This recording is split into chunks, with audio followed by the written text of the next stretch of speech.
Shoppers trust retailer-owned brands more than ever, and they're switching for good. Kroger, Albertsons, and Stop and Shop are setting the pace with protein plays, premium meals, and bold seasonal flavors. Stay sharp because once shoppers switch, they always buy private brand. Welcome to Velocity This Week Live, your source for all things private brand, private label, and retailer-owned brands. Hello, I'm Laraine Durham, Vice President of Marketing and Events at the Velocity Institute. And I'm Christopher Durham, President of the Velocity Institute. We're here to inform you of the latest trends, insights, and updates in the private brand industry.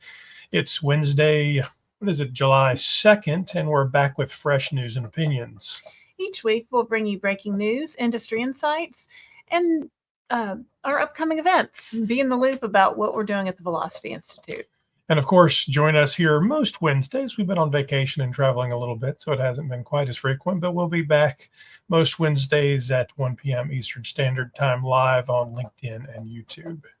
And make sure you like and subscribe to our channel. Hit that bell icon so you never miss an episode. First up, a few private brand picks from us. So we've been traveling a lot. We did the Vertex Awards. We've done all kinds of stuff. So we've got lots and lots of products. So what did you pull this week, Laraine? Well, I have from Trader Joe's their kettle corn.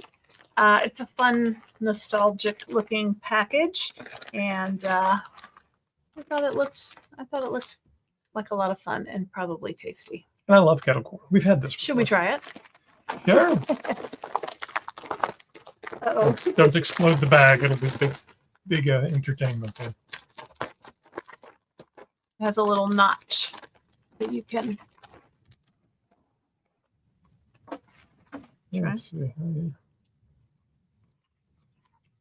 Delicious. I think during back to school time they have this in individual, school size packs. Mm-hmm. Yeah. No, yummy. Definitely recommend. Very tasty. All right. So from the UK, we have a brand from Co-op, the retailer. It's called Coffee with a Cause. So this comes from their With a Cause line. It was actually a Vertex Awards winner this year. And they, of course, are giving back. So better harvests, brighter futures. It's got a picture of a coffee farmer from the cooperative on the back. And the farmer says, I'm really affected by climate change, but through what we have been taught, we are planting trees and taking care of our soil. Do they have fair trade in the UK? Oh, yeah. Oh. Yeah, well, this is not the U.S. version of the fair trade. It's like, but they're all loosely affiliated. So lots of good stuff there. Mm-hmm. And then we're on to the news. So let's flop over here and flop. Let's add this to the screen, and there we have it. All right, and we got through, of course, we told you we would be on YouTube. So let's start with the first story here. Consumers trust your brands. They don't care about old stigma anymore. They want good products and fair prices, and they're telling their friends. A new First Insight survey shows 84% of shoppers trust the quality of retailer-owned brands as much as or more than national brands. 2/3 recommend private brands to family and friends. Recognition, however, still lags. While 71% think they know a private brand when they see one, most can't pick one out when shown next to a national brand. That means packaging still matters, or it means they don't really care who owns brands, but that's a different question. And design still matters. Good shelf presentation still matters. Shoppers don't feel embarrassed about buying store brands. 77% say there's no stigma, and 47% say they'd try a private brand because it was a clear dupe for a national name. This is especially true for higher income households. 70% of shoppers earning $150,000 or more like dupes. And there's a whole, if you aren't following the dupe trend, the TikTok crowd is all about beauty dupes, fashion dupes, so duplicates, if you don't know the word. It's really even more elevated than old school private label. So they're really going after some big names. Price, of course, remains king. Nearly half identify as loyal to brands, but more than half say they're curious or motivated by savings. And given that they couldn't identify the private brands, they might be loyal to the private brands too, and they don't know they're private brands. If the national brand is out of stock, 71% would gladly switch, and once they switch, they often don't come back. Nearly half say they've permanently replaced a national brand with a private brand when it meets expectations. Promotions, packaging, displays, and clear marketing matter. 52% say these nudged them to try a private brand. For retailer-owned brands, the path forward is clear. Invest in quality, keep innovating. Can't get it out today, girls. Innovating. Exactly. So invest in quality and keep innovating. Package it well, promote it smartly in store, build trust, not shelf space. If you do, shoppers will pick you and they'll keep picking you. So these numbers just reaffirm the story we've been telling for a long time. Yeah. Once I try a private brand and I like it, I'll keep buying it, because why wouldn't I want to save money? Everybody likes to save money, even people that make over $150,000 a year. In story number 2, Kroger is about to drop 80 new protein-focused products under Simple Truth. Bars, powders, shakes, all natural and organic. The move hits 2 hot buttons: health and trust. Ronald Sargent, Kroger's interim CEO, confirmed the launch while reporting Q1 results. He called protein a clear consumer priority. Kroger wants to own that space inside its stores. This isn't just a line extension. It's a sign of where retailer-owned brands are going. Bigger bets, faster launches, targeted to clear shopper trends. Kroger's brand portfolio is outperforming national brands for the 7th quarter in a row. That momentum matters. When shoppers see value and quality together, they switch and stay switched. A First Insight study backs that up. 45% of shoppers stay loyal to a private label once it delivers. Nearly all Kroger households bought private brands last year. For private brand leaders, this playbook is clear. Spot trends early. Protein, functional foods, GLP-1 friendly nutrition, my favorite. Build trusted sub-brands that feel premium but come at a value. Own the sourcing, control the innovation. Also watch how Kroger handles policy shifts. Sargent called out moves in D.C. to ban artificial dyes. Expect more shoppers demanding cleaner labels. Retail brands have a clear edge here: quick reformulation, tighter supply chain control. Tariffs remain on the radar too. Kroger says impacts have been minimal so far, but they're ready to cut suppliers or items that don't add up. Cost discipline stays front and center. The takeaway for private brand execs: shoppers want more protein, more quality, more trust. If you don't have the pipeline ready, you're behind. This is how retailer-owned brands stay ahead and keep the national brands chasing. All right. Does any of that surprise you? No. Protein, GLP-1s. I mean, we're all about GLP-1 nutrition at our house, so we're always looking for more protein. So definitely on that trend. Absolutely. So story number 3, Albertsons pushes premium meal solutions with a brand called Chef's Counter. So Albertsons just put its latest retailer-owned brand, Chef's Counter, on display in Hollywood.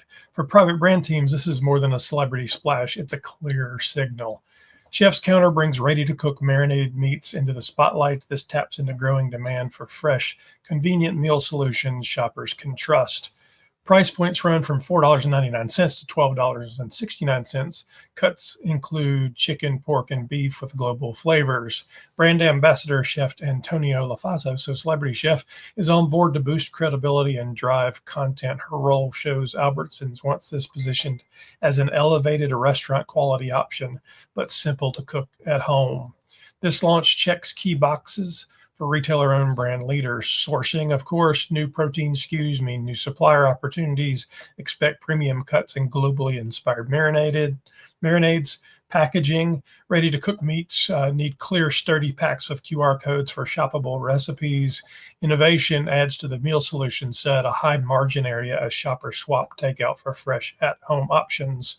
And supply chain is always a question because speed and freshness matter. Pre-seasoned meats demand tight cold chain and consistent quality. And of course, they're always looking for shopper loyalty. Chef tie-ins and social content help deepen trust with shoppers craving quick quality meals. Chef's Counter joins Albertsons' large retailer-owned brand portfolio from Signature Select to O Organics. The takeaway: value still matters, but premium meal solutions that cut prep time and boost flavor can keep shoppers loyal. Expect more grocers to test chef-backed brand stories and easy meal hacks. Private brand teams should take note. The next wave of fresh innovation could look a lot like Chef's Counter. So this is interesting because they actually did a whole event in Hollywood around the brand. And this Antonio LaFosse is all over the Food Network. I don't know that she has her own show, but she's a judge in a lot of things, and she's kind of interesting. So it's a good play for them, I think. I mean, I don't watch Food Network, and I don't know the chef, but the packaging looks nice on the meats. It's something that would be easy and convenient to pick up. Yeah, I don't know that I quite get the connection between the name Chef's Counters and the pre-marinated meats, but okay. Chef's Counter, like they made it on their counter, or like a meat counter, or like. Not really sure. I was kind of thinking more counter? like Chef's Table, Chef's Counter at a high-end restaurant, which this doesn't seem to fit with either. So Mhm. I don't know. Albertsons has done a great job. They won lots of Vertex awards over the last few years for their new brands, as They well have. as Retailer of the Year a couple of years ago. So I think last year. In story number 4, Stop and Shop is putting fresh flavor on the shelf this summer, and private brand leaders should take note. The regional grocer just launched 2 limited time products, Taste of Inspirations Thai Coconut Curry Hummus and a Shirley Temple inspired soda. Both are designed to stand out in crowded categories. For sourcing teams, this is a clear signal. Shoppers want global flavors and nostalgic twists. Thai curry hummus brings restaurant-level taste to a simple snacking staple. It's priced at $3.99, aiming to deliver premium flavor without losing value shoppers. The Shirley Temple-inspired soda leans on retro appeal. At $1 for a 2-liter, it's an easy basket builder for summer parties and backyard grills.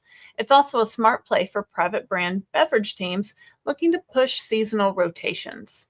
Supply chain teams should note the limited run timing. Short seasonal windows mean speed to shelf and strong promotional execution. Packaging stands out, bright, fun, and ready for impulse buys. For brand managers, these launches show how targeted innovation can drive loyalty. Limited time flavors keep the aisle fresh. You went too fast. They also encourage shoppers to try, share, and repeat.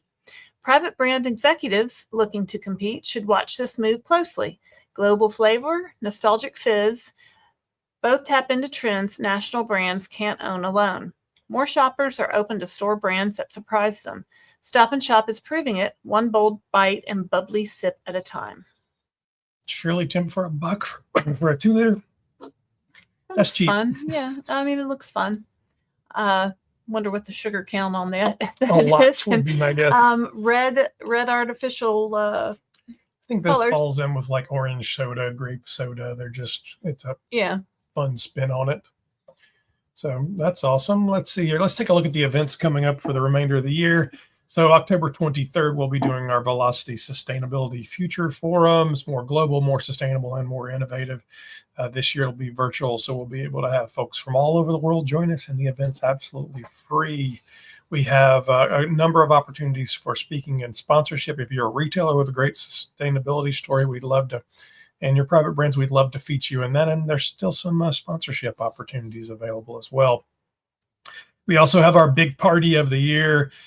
That'll be November 17th at Joe's Live in Chicago, Illinois, or really Rosemont, Illinois. So that's the Monday night of PLMA. Make sure you come and join us. We'll have a live band. There'll be free networking, the whole 9 yards. There's some great sponsorship opportunities still available. So I have the marquee sponsorship still available. You can absolutely get your name on the front of the building. So presented by you. So reach out and we can make sure this is the Monday night of PLMA. So those folks have been walking that floor all day long and they're tired. They come over, they have a drink with us, they listen to the band, they network, and they hang out. And this is a great way to get your name, your brand, your business in front of a lot of retailers that are just looking to have a drink and chat. Mm-hmm. So please join us. If you'd like to attend, speak, exhibit, or sponsor at any of our events, please reach out to me at cdurham@velocityinstitute.org. You can also join us every Wednesday at 1 p.m. Eastern Time, live on LinkedIn and YouTube. Stay informed with breaking news, industry insights, and upcoming events. We also give expert opinions in the private brand industry. Subscribe now on YouTube and hit the bell icon so you receive notifications and you never miss an episode. And of course, as always, join the conversation, ask questions, get involved, leave a comment either on LinkedIn or on YouTube. We look forward to seeing what questions you have, what opportunities you have, or just in general what you've got to say. And as always, this has been Velocity This Week Live. My name is Christopher Durham. I'm Laraine Durham. We'll see you next week.